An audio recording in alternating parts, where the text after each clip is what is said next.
नमस्कार। आज हम कक्षा 11 एनसीईआरटी रसायन विज्ञान का पाठ 6 ऊष्मागतिकी के बारे में पढ़ेंगे। इस पाठ में हम निकाय, निकाय के प्रकार, निकाय के गुणधर्म और ऊष्मा, आंतरिक ऊर्जा, कार्य तथा दाब आयतन कार्य के बारे में जानेंगे। ऊष्मागतिकी, ऊष्मागतिकी का शाब्दिक अर्थ ऊष्मा का प्रवाह होता है। ऊष्मागतिकी विज्ञान की वह शाखा है जिसमें किसी पदार्थ के द्वारा विभिन्न ऊर्जाओं में अंतः परिवर्तन का अध्ययन किया जाता है, जहां ऊष्मा ऊर्जा के रूप में है। उदाहरण के लिए, जब ईंधन जैसे मीथेन गैस, रसोई गैस या कोयला हवा में जलाते हैं, तब उनके अणुओं में संग्रहित रासायनिक ऊर्जा ऊष्मा में बदल जाती है। इसी तरह से इंजन में ईंधन जलता है, तब रासायनिक ऊर्जा यांत्रिक कार्य में प्रयुक्त हो जाती है। इसी तरह गैल्वानिक सेल में, शुष्क सेल ड्राई सेल में रासायनिक ऊर्जा से विद्युत ऊर्जा प्राप्त होती है। इस तरह से हम देखें, ऊर्जा एक रूप से दूसरे रूप में परिवर्तित हो जाती है। ऊर्जा के इन रूपांतरणों का अध्ययन हम ऊष्मागतिकी में करते हैं। ऊष्मागतिकी के माध्यम से हमें कई महत्वपूर्ण प्रश्नों के उत्तर मिलते हैं, जैसे एक रासायनिक अभिक्रिया में ऊर्जा परिवर्तन कैसे निर्धारित करते हैं, कोई परिवर्तन होगा या नहीं होगा, रासायनिक अभिक्रिया कैसे प्रेरित होती है या रासायनिक अभिक्रिया किस सीमा तक चलती है। इन सब प्रश्नों के उत्तर हमें ऊष्मागतिकी द्वारा प्राप्त होते हैं।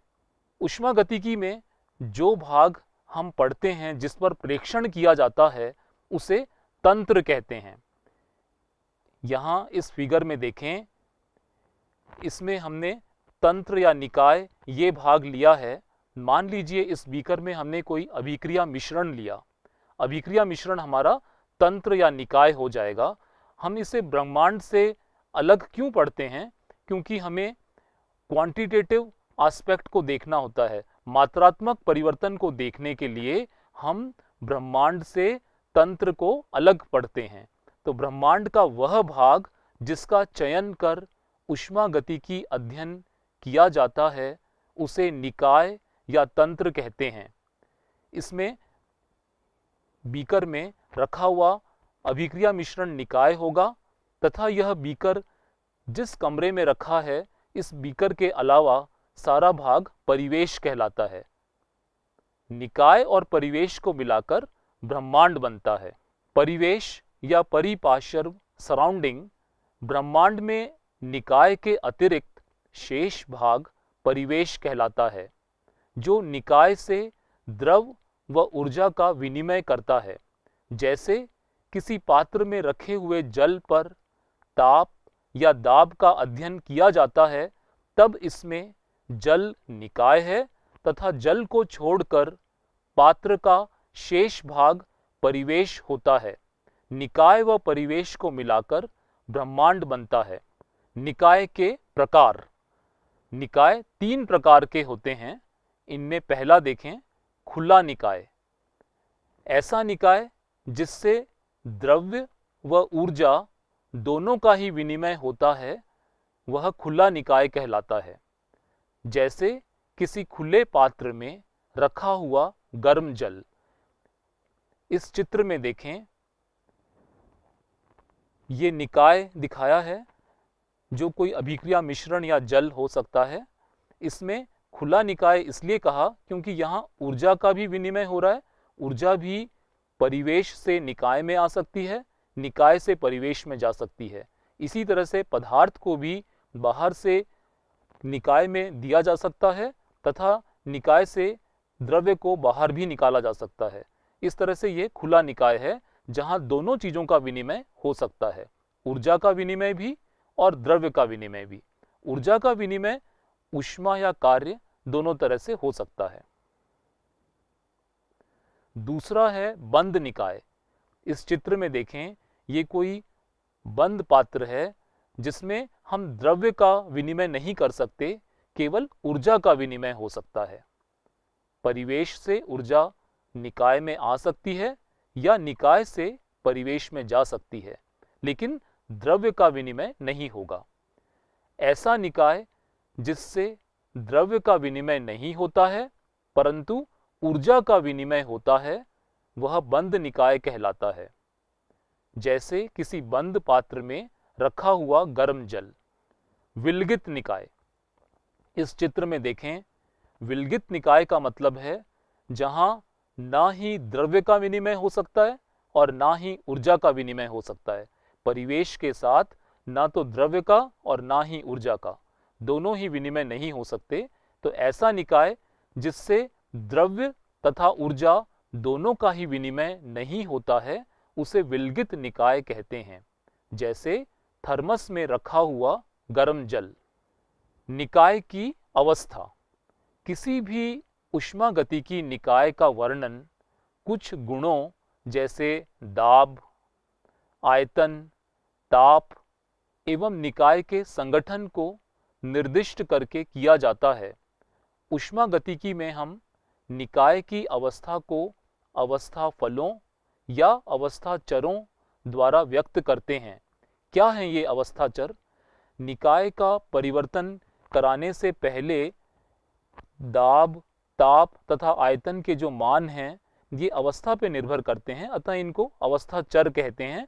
और किसी परिवर्तन से पहले इनका मान क्या है तथा निकाय में किसी परिवर्तन के बाद इनका मान क्या है, उनके द्वारा हम निकाय की अवस्था को बताते हैं। ऊष्मागतिकी में निकाय की अवस्था का वर्णन उसके मापन योग्य अथवा स्थूल गुणों जैसे प्रेशर, टेम्परेचर, वॉल्यूम के द्वारा किया जाता है। उदाहरण के लिए हम एक गैस की अवस्था का उसके दाब, आयतन, ताप, मात्रा आदि से वर्णन कर सकते हैं। पी, वी, टी को अवस्था चर अथवा अवस्था फलन कहते हैं।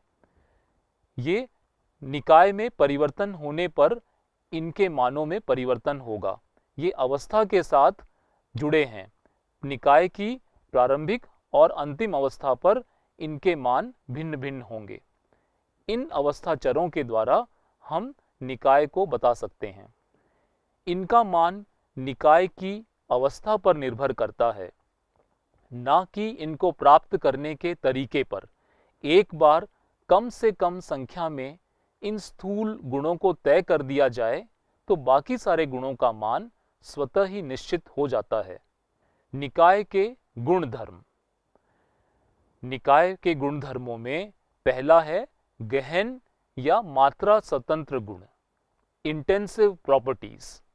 किसी निकाय या तंत्र के वे गुण जो पदार्थ की मात्रा या परिमाण पर निर्भर नहीं करते हैं परंतु उसकी प्रकृति पर निर्भर करते हैं, उन्हें गहन गुण कहते हैं या मात्रा स्वतंत्र गुण कहते हैं। उदाहरण के लिए ताप, दाब, घनत्व, शांता, पृष्ठ तनाव, द्विध्रुव आघूर्ण, अपवर्तनांक, विशिष्ट ऊष्मा आदि। ये सब गुण गहन गुण या मात्रा स्वतंत्र गुण हैं।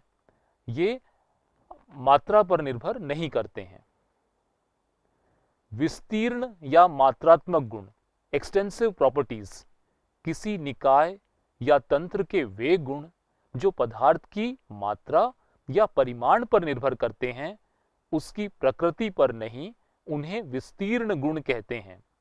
उदाहरण के लिए द्रव्यमान, आयतन, एंथैल्पी, एंट्रोपी, ऊष्माधारिता, आंतरिक ऊर्जा आदि। ये सब गुण मात्रा पर निर्भर करते हैं, अतः इन्हें विस्तीर्ण गुण, एक्सटेंसिव प्रॉपर्टीज कहा जाता है। इस चित्र में आप देख रहे हैं, हमने इसके अंदर कोई गैस भर ली, इस पात्र में कोई गैस भर ली। ये चित्र हमें ये बताएगा कि कौन सा गुण मात्रात्मक गुण है और कौन सा मात्रा स्वतंत्र गुण है।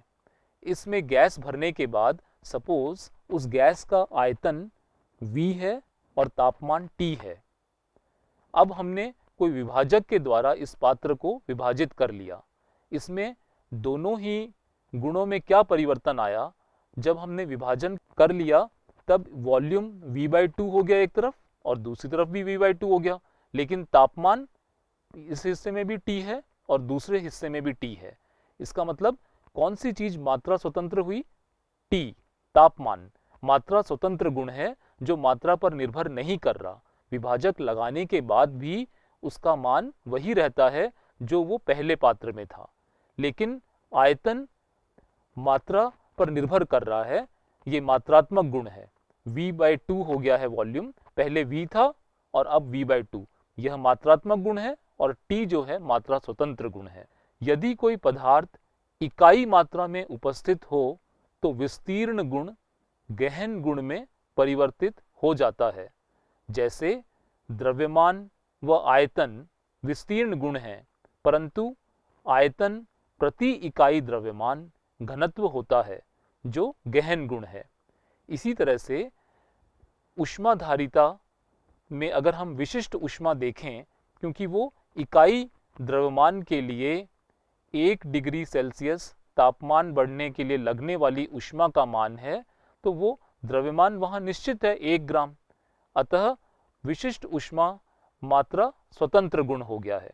तो इकाई मात्रा में जो भी गुण हम पढ़ेंगे वो विस्तीर्ण गुण से गहन गुण में या मात्रा स्वतंत्र गुण में परिवर्तित हो जाएंगे। आंतरिक ऊर्जा किसी निकाय या तंत्र में उपस्थित पदार्थ के परमाणु, अणु या आयन में उपस्थित ऊर्जा, जैसे विद्युत ऊर्जा, रासायनिक ऊर्जा, ऊष्मीय ऊर्जा, कंपन ऊर्जा, गतिज ऊर्जा, स्थितिज ऊर्जा आदि का सम्मिलित रूप आंतरिक ऊर्जा कहलाता है। अर्थात किसी भी पदार्थ में उपस्थित परमाणु अणुओं की सम टोटल एनर्जी, पूरी ऊर्जा जो है वह किसी भी रूप में हो सकती है, उन सब का जोड़ आंतरिक ऊर्जा कहलाता है। इसे U द्वारा प्रदर्शित करते हैं। यह ताप, दाब व आयतन के समान ही एक प्रकार का अवस्था फलन है जो प्रारंभिक व अंतिम अवस्था पर निर्भर करता है। इसे प्राप्त किए गए पथ पर निर्भर नहीं करता। किसी निकाय या तंत्र की आंतरिक ऊर्जा में परिवर्तन निकाय पर या निकाय द्वारा कार्य कर तथा निकाय द्वारा परिवेश को ऊष्मा देकर या ऊष्मा ग्रहण कर किया जा सकता है। इस तरह से हमने देखा कि आंतरिक ऊर्जा में जो परिवर्तन है, या तो ऊष्मा निकाय द्वारा बाहर दी जाए या बाहर से निकाय द्वारा ली जाए, या कार्य के द्वारा निकाय कार्य करे या निकाय पर कार्य किया जाए, तब आंतरिक ऊर्जा का परिवर्तन हो सकता है। माना किसी निकाय की प्रारंभिक अवस्था A है व अंतिम अवस्था B है, तो उसकी प्रारंभिक ऊर्जा UA होगी और अंतिम ऊर्जा UB होगी। ऊर्जा का परिवर्तन delta U UB minus UA। किसी अभिक्रिया के लिए delta U UP minus UR। UP क्या है? उत्पाद की आंतरिक ऊर्जा, और UR है अभिकारक की आंतरिक ऊर्जा।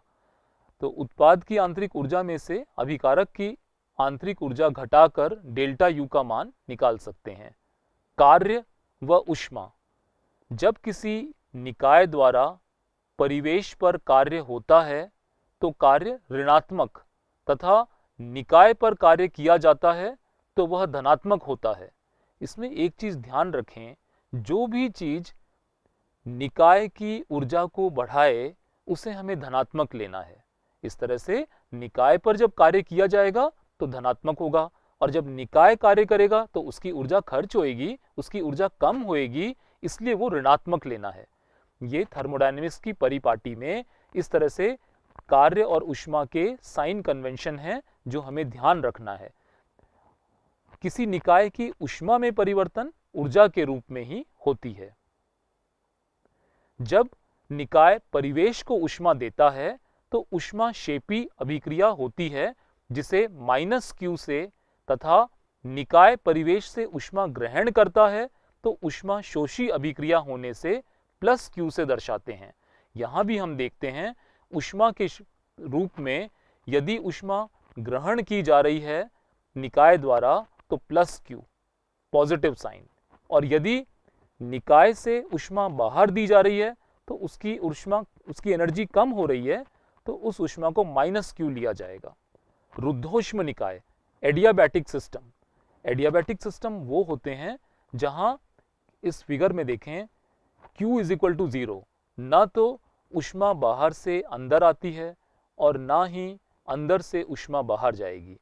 जो कंप्लीटली एडियाबैटिक वॉल्स हैं, रुद्धोष्म दीवारें हैं जिनसे ऊष्मा का स्थानांतरण नहीं हो सकता है। इस निकाय पर 1 किलोजूल कार्य से आंतरिक ऊर्जा परिवर्तन है ना। 1 किलोजूल कार्य हम मान लीजिए अगर हमने पानी इसके अंदर लिया है और छोटे पैडल्स को चलाकर 1 किलोजूल कार्य करा दें और हम उससे आंतरिक ऊर्जा परिवर्तन देखें, या हम 1 किलोजूल कार्य इमर्शन रॉड लगाकर कराएं और फिर हम आंतरिक ऊर्जा का परिवर्तन देखे हैं, दोनों ही स्थितियों में डेल्टा यू का मान समान होगा। इससे पता लगता है कि यदि हम समान कार्य करा रहे हैं तो हम समान अवस्थाओं पर पहुंचते हैं, जिससे आंतरिक ऊर्जा का परिवर्तन बराबर आ रहा है। और आंतरिक ऊर्जा एक अवस्था फलन है, जो कि अवस्था के साथ अगर अवस्था समान रहती है 1 किलोजूल कार्य के द्वारा तो समान अंतर आता है। Delta U is equal to U B minus U A, और ताप परिवर्तन होगा delta T is equal to T B minus T ए।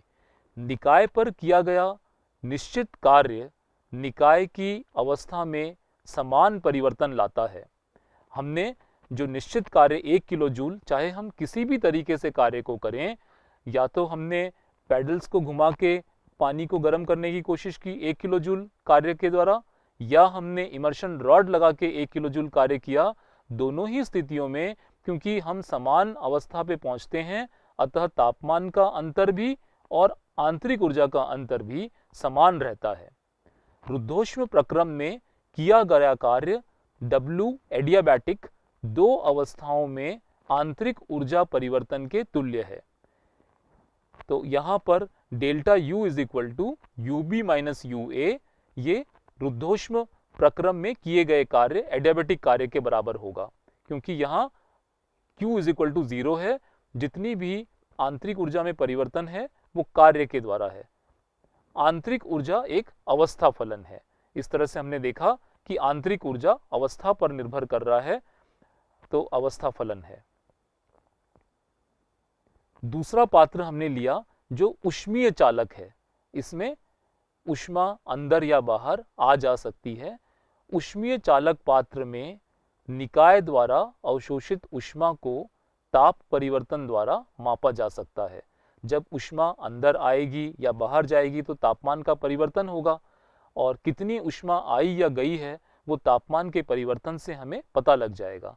और इसमें हमने एक चीज मानी है कि जब स्थिर आयतन हो, जब आयतन में परिवर्तन नहीं होता तो कार्य नहीं हो रहा, यहाँ पे केवल ऊर्जा का ही, ऊष्मा का ही विनिमय हो रहा है, तब आंतरिक ऊर्जा में परिवर्तन delta U is equal to Q होगा। दाब आयतन कार्य, प्रेशर वॉल्यूम वर्क, अनुत्क्रमणीय प्रक्रम किसी गैसीय निकाय के लिए दाब आयतन कार्य की गणना करने के लिए एक बेलनाकार आकृति के सिलेंडर में 1 मोल आदर्श गैस भरी जाती है तथा इसमें एक घर्षण रहित पिस्टन लगा होता है। जब पिस्टन का बाह्य दाब P एक्सटर्नल व गैस का आंतरिक दाब P इंटरनल का मान समान होता है तो पिस्टन में कोई गति नहीं होती है।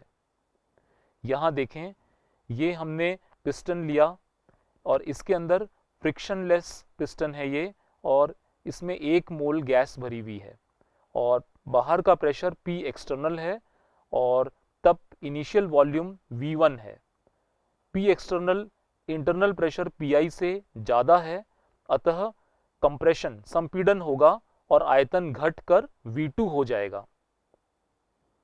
जब पिस्टन का बाह्य दाब P एक्सटर्नल व गैस का आंतरिक दाब P इंटरनल का मान समान होता है तो पिस्टन में कोई गति नहीं होती है। यहाँ जब कंप्रेशन होगा और जब तक इन दोनों का मान समान ना हो जाए, बाहरी प्रेशर P एक्सटर्नल और गैस के अंदर का प्रेशर P इंटरनल, जब ये समान हो जाएंगे वहां ये पिस्टन रुक जाएगा। इस तरह से आयतन जो है V1 से V2 तक पहुंच गया है।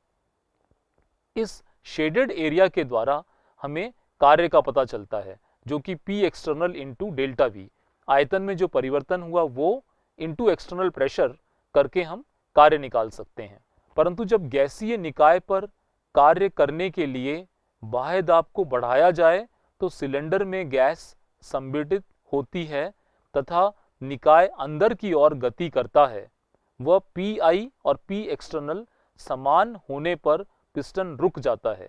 यदि पिस्टन के अनुप्रस्थ काट का क्षेत्रफल A है, ये देखें, ये पिस्टन का अनुप्रस्थ काट, इसका क्षेत्रफल हमने मान लिया कैपिटल A, तथा प्रारंभ में आयतन कितना है V1, ये वाला, ये वॉल्यूम V1 दिखाया, और L दूरी, ये देखिए ये दूरी L पर ये संपीड़ित होकर वॉल्यूम कितना हो गया V2। तब आयतन में परिवर्तन L इंटू A होगा। L दूरी कवर की और A उसका एरिया ऑफ क्रॉस सेक्शन है, तो L इंटू A आयतन में परिवर्तन है। इसे हम V2 माइनस V1 जो कि डेल्टा V होता है, कार्य क्या होता है, बल इंटू विस्थापन, W is equal to F into L, work is equal to force into displacement, उस तरह से ये F इंटू L कार्य हो गया। बल इज इक्वल टू दाब इंटू क्षेत्रफल, बल का सूत्र है दाब इंटू क्षेत्रफल। दाब क्या हुआ P एक्सटर्नल और क्षेत्रफल है A, ये F की वैल्यू आ गई, force is equal to P external pressure into area. अब यहां देखें, ये F की value P external into area इस सेकंड इक्वेशन में डाल दें। समीकरण 3 से F का मान समीकरण 2 में रखने पर यहां जब हम F की value P external into A डालेंगे तो ये हो जाएगा W is equal to P external into A into L। यहां हमने देखा A into L first equation में डेल्टा V के बराबर है, A इंटू L का मान यहां रख दिया P external into delta V। Compression में वॉल्यूम घट रहा है, यानी कि V2 minus V1 negative quantity आ रही है, और हमने थर्मोडायनेमिक्स की परिपाटी में पढ़ा है कि कार्य जब निकाय पर किया जाए तो W का आंसर पॉजिटिव होना चाहिए, पॉजिटिव वैल्यू कार्य की आनी चाहिए। इसलिए यहाँ पर नेगेटिव साइन हम इसमें लगा देंगे जिससे कि वर्क पॉजिटिव आ जाए, minus P external into delta V। चिन्ह परिपाटी के अनुसार जब निकाय पर कार्य किया जाता है तो कार्य धनात्मक होता है। जैसे गैस के संपीड़ित होने पर आयतन में परिवर्तन ऋणात्मक होता है, अतः कार्य को धनात्मक रखने के लिए नेगेटिव चिन्ह लगाया गया है, तथा इसके विपरीत गैस के प्रसरण में कार्य निकाय द्वारा किया जाता है, अतः ऋणात्मक होता है। उत्क्रमणीय प्रक्रम, इस प्रक्रम में दाब आयतन कार्य की गणना करने के लिए संपीड़न या प्रसरण में आयतन परिवर्तन होने के साथ बाह्य दाब में अत्यंत सूक्ष्म परिवर्तन होता है, अर्थात संपीड़न में बाह्य दाब में वृद्धि तथा प्रसरण में बाह्य दाब में कमी होती है।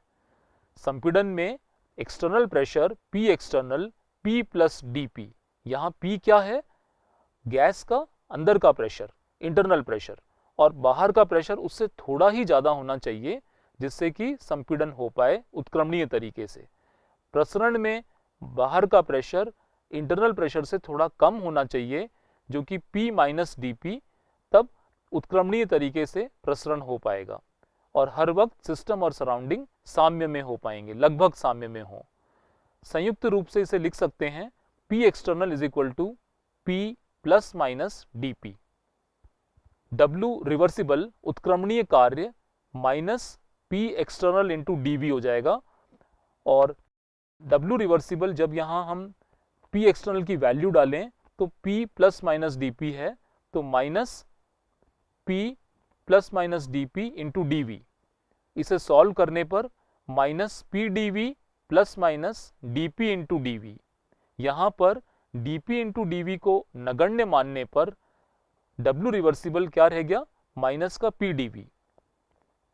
ये चित्र देख रहे हैं आप, इसमें हम कुछ फाइनाइट स्टेप्स के द्वारा गैस को कंप्रेस कर रहे हैं और प्रेशर चेंज हो रहा है, और ये शेडेड एरिया हमें वर्क डन बताता है। और ये इनफाइनाइट स्टेप्स के द्वारा हम गैस को कंप्रेस कर रहे हैं V1 वॉल्यूम से V2 पर, और ये शेडेड एरिया वर्क बताता है, कार्य बताता है। W reversible is equal to minus PdV, और इसे हमें इंटीग्रेट करना पड़ेगा इन दो वॉल्यूम्स के बीच में। तो reversible work is equal to minus P integration of dV from V1 to V2, V1 volume से V2 वॉल्यूम तक इसे इंटीग्रेट करेंगे, तो इस तरह से रिवर्सिबल वर्क प्राप्त कर पाएंगे। आदर्श गैस समीकरण में हम जानते हैं PV is equal to nRT, तो P क्या हो जाएगा, nRT अपॉन V। P का मान समीकरण 7 में रखने पर W रिवर्सिबल हो जाएगा। P की जगह पे हमने nRT अपॉन V लिखा, तो माइनस nRT इंटीग्रेशन से बाहर, और अंदर में dV अपॉन V हो गया, जिसका इंटीग्रेशन V1 से V2 तक करना है। और इंटीग्रेशन जब हम dV अपॉन V का करते हैं तो ये इसका आंसर निकलता है natural log upper limit upon lower limit, यानी कि ln V2 अपॉन V1। तो इस तरह से W रिवर्सिबल हो गया minus nRT natural log V2 upon V1। आयतन परिवर्तित होने पर रिवर्सिबल वर्क डन, जब हम नेचुरल लॉग को log टू द बेस 10 में चेंज करेंगे तो 2.303 लगाना पड़ेगा, तो minus 2.303 nRT log V2 upon V1। और दाब परिवर्तित होने पर हम इस वॉल्यूम के परिवर्तन को दाब के टर्म्स में निकालें, तो ये equation P1V1 is equal to P2V2, इससे आप निकाल लें V2 अपॉन V1 कितना हो जाएगा, P1 अपॉन P2 के बराबर। अब ये समीकरण 10 में V2 अपॉन V1 की जगह हम क्या लिखेंगे, P1 अपॉन P2, तो ये दाब में परिवर्तित हो जाएगी। और W reversible is equal to minus 2.303 nRT log P1 upon P2। किसी गैसीय निकाय का यदि निर्वात में होने वाला प्रसरण, अर्थात जब एक्सटर्नल प्रेशर 0 होता है, उसे मुक्त प्रसरण कहते हैं। उसमें उत्क्रमणीय या अनुत्क्रमणीय प्रक्रम दोनों में कोई कार्य नहीं होता है। जब एक्सटर्नल प्रेशर, बाहर का प्रेशर 0 होगा, हमने वर्क डन के जितने फॉर्मूले देखे उनमें एक्सटर्नल प्रेशर इंटू dV या external pressure into delta V लिखा। जब एक्सटर्नल प्रेशर 0 होगा तो वर्क डन 0 हो जाएगा। इस तरह इसे मुक्त प्रसरण कहा जाता है। जहां एक्सटर्नल प्रेशर 0 होता है वहां वर्क डन 0 होगा। इस प्रकार आज की कक्षा में हमने सीखा परिवेश और निकाय के बारे में, निकाय के प्रकारों के बारे में, निकाय के गुण धर्मों के बारे में, आंतरिक ऊर्जा, ऊष्मा और कार्य के बारे में, और दाब और आयतन के कार्य के बारे में। अब हम अगले भाग में ऊष्मागतिकी के प्रथम नियम, डेल्टा H और डेल्टा U में संबंध, ऊष्माधारिता, एंथैल्पी आदि के बारे में चर्चा करेंगे।